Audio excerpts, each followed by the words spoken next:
So I'm Priska. I work in the NHS in the Health and Care Trust, just so that you know where I'm from. And this is a presentation about my coaching journey. So I'm an occupational therapist by background, and the reason I wanted to do the coaching course, I've wanted to do it for years, it never came up at the right opportunity. And actually it really cemented it when you start looking at the definitions of what coaching is in comparison to occupational therapy.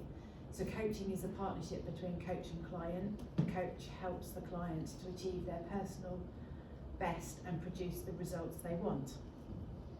An occupational therapist uses everyday activities to promote health and well-being, and that's to get that person to be able to live the life that they want. The two match and tally really well, they kind of dovetail together really nicely. Other similarities, coaching is about goal setting, so is occupational therapy. Coaching is about being solution focused with the goals, so is occupational therapy. The goal setting is a little bit about making sure they're SMART goals, measurable, achievable. Occupational therapy uses activity analysis to break down a task into small, manageable, measurable activities. I think you can get the idea that they're quite similar, so it kind of fits really nicely. So in that respect, I'm going to talk about an occupational therapy model and my journey of coaching. So this is the Kawa occupational therapy model, and Kawa is river in Japanese. So just to give you an idea, this is a river maze. It's a holistic model, so it looks at the whole person, but it also links the person to the environment. And again, I'm sure you can see the analogy there that we have with coaching. So with the model, it's a symbolism. So the river is the life flow, the energy. The walls and the banks of the river, so that the bed and the banks of the river, that symbolises the physical and social context. So that's very much about our paradigms, about where we've come from. We've got rocks that are problems and difficulties, and we've got driftwood, which is attributes and resources. There's always a little bit of a flip side to that one, but I'll come on to that one in a minute. So what occupational therapy does, and in my case when I'm talking about this coaching is there to support the flow of the river, and so that the flow of that energy is helped by the coaching skills that I've learned. So that is what I'm going to be talking to you about now. So if I've got my river bed, and that's my paradigms. So I have a husband, and I have, put them in the wrong order, I've got children, better put them next, otherwise they'll get a bit upset that they weren't like at the top. I've got parents, I've got sister and friends, and actually another big part of me is my occupational therapy training. I've done it for quite a few years now, so it kind of is very embedded in what I do. I've then got my rocks, so these are the problem bits. So this is also what comes with me. So we've all spoken about it today, but my first rock, it's not very rocky because I coloured it purple so you can see the words, but it's confidence. I also have an element of me that is quite anxious. Some would say I'm an overthinker. I'm also dyslexic, which, you know, it's not a big problem, but it can get in the way at times. I have some physical health issues, and I have some mental health issues, as most of us do.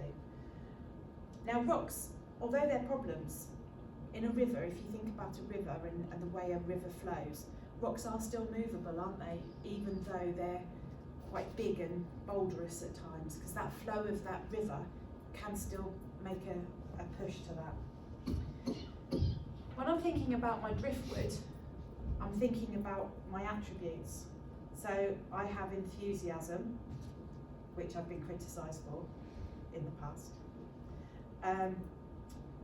I said earlier that all your attributes come sometimes with a bit of a flip side. So with my enthusiasm also comes overcommitment. I get too excited and feel like a bit invincible and can do everything. I have adaptability. I'm quite good at kind of thinking things through and flexing, but sometimes that's at risk to myself because I flex too much for others and don't necessarily look after myself in that. I'm caring. That's the nature of who I am. It's the reason why I do what I do. But again, sometimes I can be a bit too giving and giving too much of myself into that. I'm a problem solver. It comes naturally to me. That might be part of my dyslexia. That's part of my superpower, if you like. But the negative to that is sometimes when I'm kind of in mid-flow and everything, you kind of might not let other people solve their own problems. So that goes in as well into my river. And the last one is, you probably can guess this one, I'm quite a creative person. But with being creative, I'm not always a complete finisher because I'm kind of onto the next thing being creative before the next bit's been sorted. So that is my river, my bed, my rocks, and my river doesn't really flow. It gets stuck. And with that kind of barrier, I've used coaching to help release my dam, if you like. And this is the impact that coaching has had on me. I wanted to play you an audio clip at this point, but I couldn't get it to work properly. But have you seen that programme, Who Do You Think You Are? Mm-hmm. The BBC one. Oh, I just wanted to play you that music because every time we talk about the Gestalt model about knowing who you are and feeling comfortable, I'm there sitting there thinking, who am I? And the course has made me really think about, actually, who am I? What am I doing? What kind of coach do I want to be? And it derailed me for quite a while because I think, guess what, I was overthinking it. But actually, by using some of the tools that we've used in the coaching, some of the psychometric testing, I've realised that I'm an audio-visual learner, I'm a reflector and pragmatist, I'm a carer as per my personality type, and I'm not sure about this one, but I'm quite a social person apparently. Others might question that, because I'm usually the one that does the Irish exit out of a social gig, because I don't really want to be there. But according to the psychometric testing and the personalities, that's who I am. I am quite good at kind of just making rapport with people. So it starts to release my river flow already. The impact of the coaching has allowed me to ask more probing questions, be more inquisitive. I'm looking at Sharon there because being inquisitive has been kind of one of our topics of conversation. And following a recent coaching session for me, I was actually guided through why I was feeling intimidated about going to a meeting where people use big words and kind of try and mark their territory a little bit. So I went to that meeting and I asked questions and I went back to those basics of what are your expectations of and what do you hope the outcome to be? So kind of coming back so that I was putting the questions in rather than sitting quietly and feeling intimidated. So it kind of has released some of my confidence.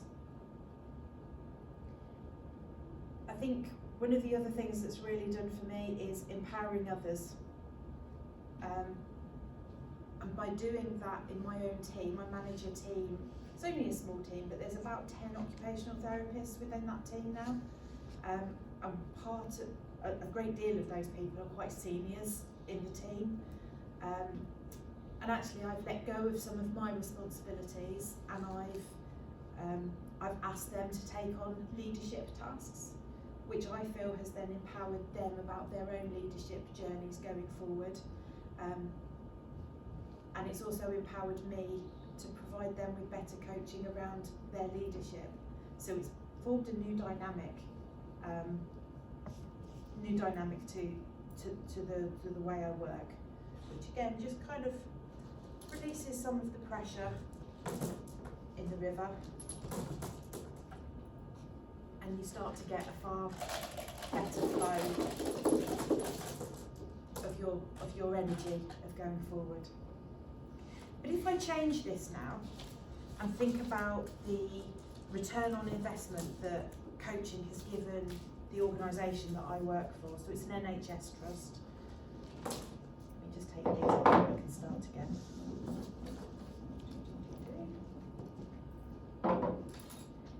The riverbed will look like policy and ethics and process and professional practice. We're governed by those professional practices that come with our professional qualifications.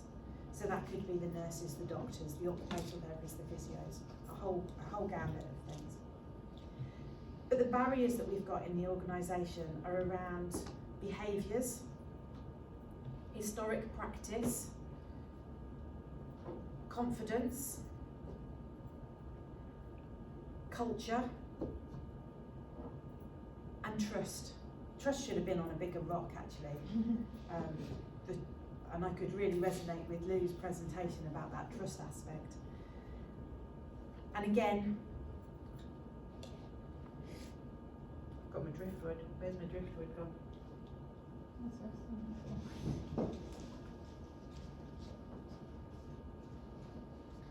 So my driftwood, oh it's alright Lou, it's fine, thank you. My driftwood for this is being a large team, and in a large team, that's brilliant. We can support each other better because there's so many of us. So with the Redditch and Bromsgrove team, which I think there's, 100 odd staff there, overall is massive.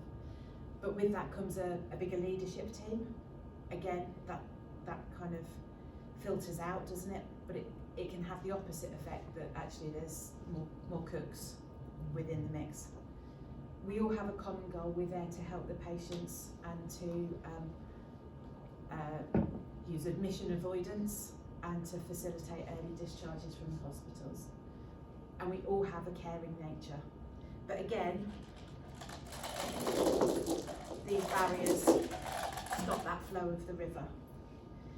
But the organisational part that I'd really like to talk about is the benefits that coaching has seen, and to help spread these back out again to create that flow.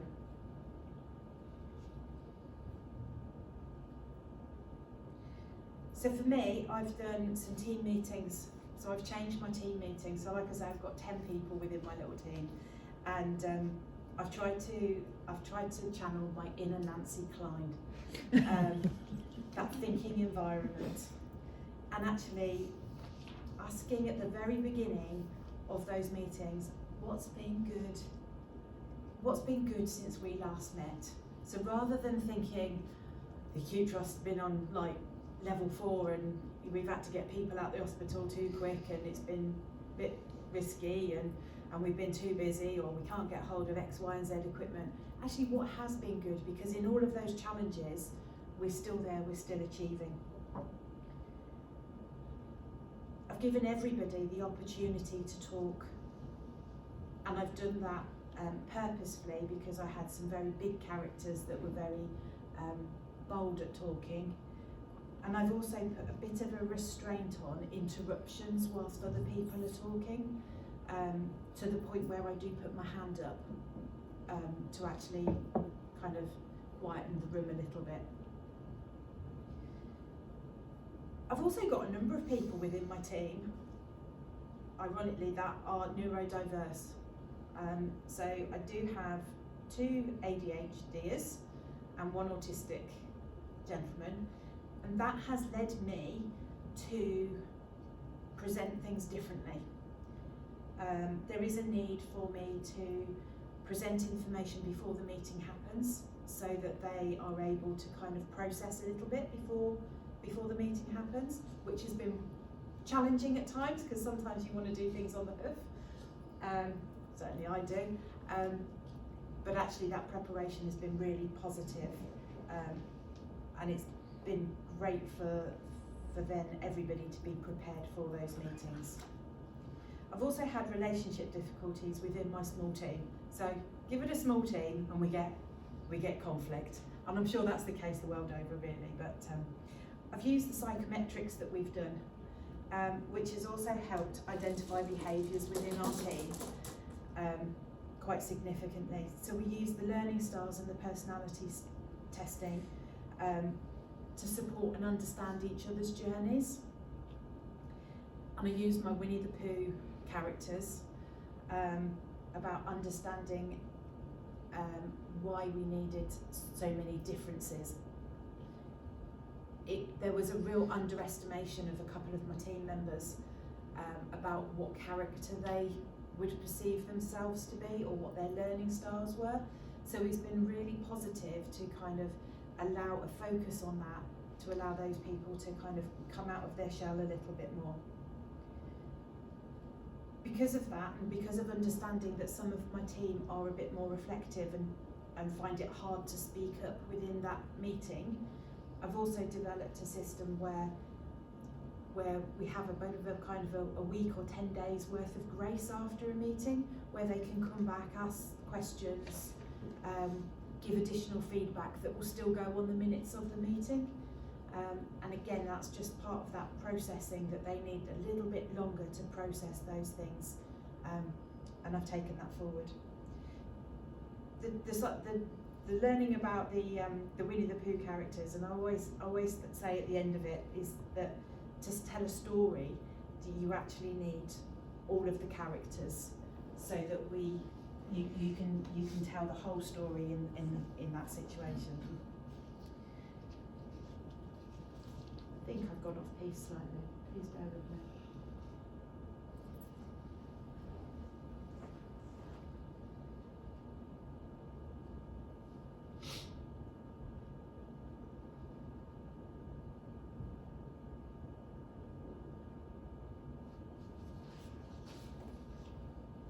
Yeah, I knew I hadn't done the slides.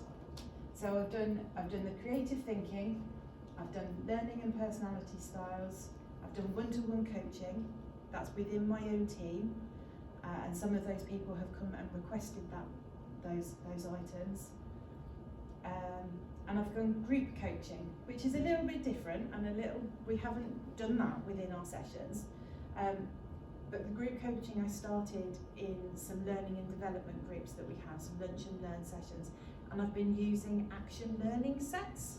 I don't know if you've heard of those, but essentially one person will present a problem or a scenario, a situation, and the group will be quiet, but then they will ask probing questions in a non-judgmental way, which are very coaching orientated.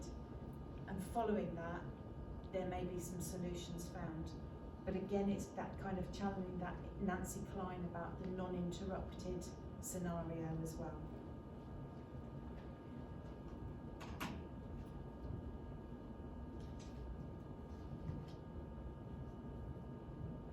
I've been creative in some of my coaching as well. So obviously I'm creative with my modelling today, but actually I've used the walk and talk method.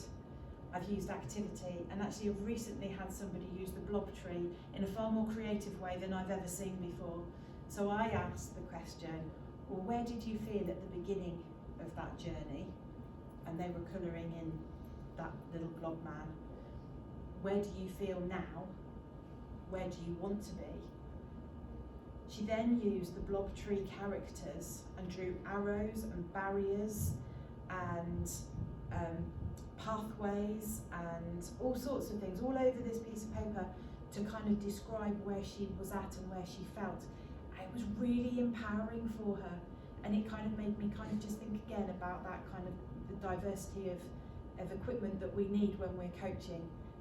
Because I had the blob tree there and a set of coloured pens, it was easy for her to pick that up, and I felt that she was able to talk freer by kind of doodling and drawing and putting in those arrows and that direction at the same time.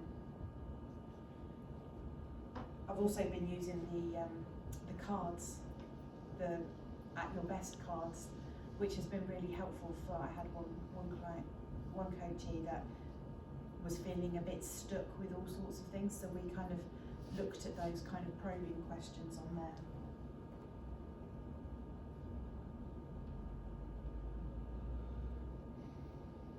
Okay, so Priska, coaching for me has given me lifelong skills.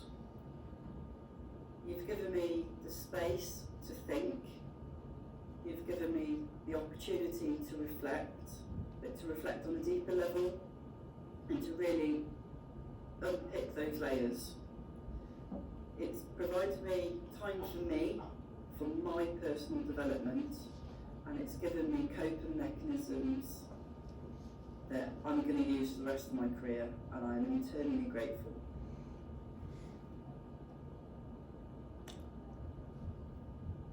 Okay, so Priska, coaching for me has given me lifelong skills. I think you just flip to the next slide. Okay. So the other part of the return on the investment, I've been coaching people within my service, but also other people, but I've had 5 of the coachees have now applied for new roles within the organisation or outside. Some of them have been successful and some of them haven't, but they've all kind of, out of all of those 5, they've all put their hands up and said, actually, I'd quite like something different from what I'm doing. 3 of my coachees have applied for new learning opportunities. 1 of my coachees has completed their goal of sorting items out in their loft, which was a really key goal for them. They were having a loft extension and they had to sort out the loft to be able to move on to the next parts. I have 1 coachee who, because he doesn't work for the NHS, who sought a pay rise and a change to their job description, which was actually particularly impressive. I think I should get a cut of her pay rise actually. And actually I think I'm most proud of the next one, and that's one of my coachees joined a new social group, and for that person that was actually a really enormous challenge. He's quite isolated usually, and for him to even think about going to a social group was pretty enormous. I was just going to end with one more. I've been really lucky to have the support of Priska through these coaching sessions. She has allowed me the opportunity to process my thoughts and my feelings in a natural progression that's now resulted in me having confidence in what I can offer the role that I'm doing, and also what I can offer to my colleagues. So I think she's absolutely amazing. She's so patient and so good at what she does, and our team are very lucky to have her as part of it. Thank you very much.